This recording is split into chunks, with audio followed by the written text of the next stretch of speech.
नमस्कार। फेब्रुआरी 10 रु 17 तारीख आमर जातीय कृमिनाशक दिवस।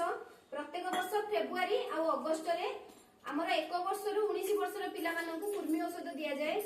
1 वर्ष रु 2 वर्ष पिला माने आमर लिक्विड रो 5 ml खाइबे। 2 वर्ष रु 5 वर्ष रो पिला आमर 10 ml खाइबे माने फुल बोतल टा खाइबे। आ 6 वर्ष रु 19 वर्ष जाए समस्त टैबलेट खाइबे। कृमि औषध काहे दिया जाए ना छोट पिला माने जानंतिनी सेमानक अजणांतरे सेमाने बहुत मैला अलिया आवर्जना माटी इत्यादि जिनस हाथ मारती हाथ को पाटे लगे दिंती।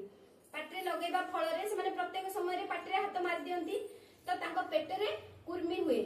आ कुर्मी हैला परे पिला माने जेते खाद्य जेते पोषक तत्व खाद्य खाइले मध्य तांको देहरे लागेनी कारण से खाद्य सब कुर्मी खाई जाती रक्त मध्य शोषि दियंती कुर्मी सेथि पई पिला माने दुर्बल ही जाती। प्रत्येक वर्ष 6 मास अंतर अगस्ट मास कुर्मी औषध बंटन करा जाए। आ प्रत्येक अंगनवाड़ी सेंटर रे निज पिला नहीं कुर्मी औषध आपण माने समस्ते दियंतु।